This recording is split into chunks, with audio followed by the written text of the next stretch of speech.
Following yet another deadly shooting by a federal officer in Minnesota, state leaders say they want to be a part of the investigation. But the Department of Homeland Security says the investigation belongs to them. That dynamic puts the state and federal government at odds over the shooting death of 37-year-old Minneapolis resident and ICU nurse Alex Pretti.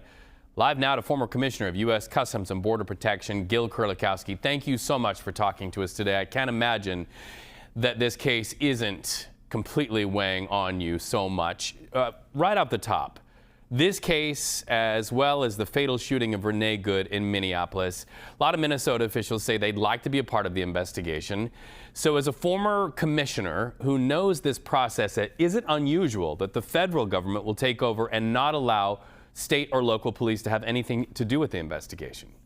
Yeah, it's not only unusual, it's completely unprecedented. When I was commissioner, if a Border Patrol agent used deadly force, and sometimes they did, quite often the Department of Public Safety, for instance, in Texas, the local sheriff or even a local police department, depending on where the jurisdiction was able to participate and be a part of that investigation, along with which was routine for the criminal civil rights investigation to be opened by the FBI.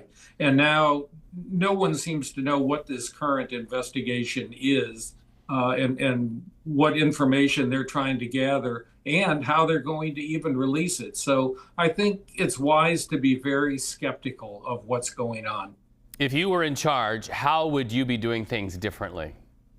Well, as the Commissioner of Customs and Border Protection, you could direct that the investigations from the Office of Professional Standards, that's like the internal affairs of CBP, they would cooperate and coordinate with local authorities. And of course, the FBI would oftentimes do very much the same thing. Remember, we have a whole long history of federal law enforcement communicating, cooperating, working closely with their state and local partners. So to have this situation where they've been excluded from even gathering information is unprecedented. In the desire to be fair to all parties, is there any scenario where excluding local police could be seen as protective of the investigation that you can see?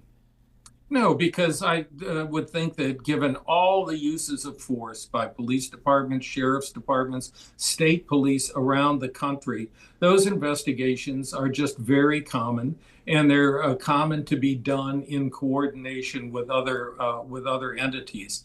Any attempt to exclude or to potentially hide information from state and local authorities just raises the concern of the citizens.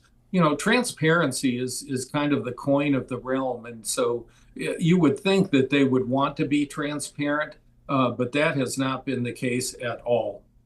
We've seen video. So many people have seen the video, the killing of Alex Pretti, from so many different vantage points. And it seems like the interpretation of that video is vastly different between state leaders, local leaders, and federal leaders. When you look at that video, which way does the wind blow with you? Well, I would think that when they recovered the gun that he had, which he had legally and lawfully, the shots were fired almost simultaneously with the time that other agent is bringing the gun out. So I think there is a question whether those other people knew that the gun had been recovered, that he had been disarmed. I think it's still a bit early to categorize exactly what has happened, but I would think an open, coordinated investigation with state and local authorities would go a long way to satisfying the demands of the public to know what's going on, and the demands of, as we saw, members of Congress and the media. Yeah, not the least of which Alex Pretti's family as well. We also know President Trump has deployed border czar Tom Homan to Minneapolis today. So what can he do there on the ground in his official capacity? What would you like to see him do to try to turn the temperature down and start to see trust once again be built? Yeah. So what happened after that killing of Miss Good was that Tom Homan had made a statement about, it's still too early for him to tell, and I'd like to see the investigation. Well, almost immediately, President Trump, the Vice President, and Secretary Kristi Noem all came out and said, "Oh no, this shooting is absolutely justified, and there's no reason to go any further." The Deputy Attorney General came out and said, "Well, there's no reason for the FBI to investigate. You can't make those determinations that quickly." Well, unfortunately for Mr. Homan, he had to turn around then and say the same narrative.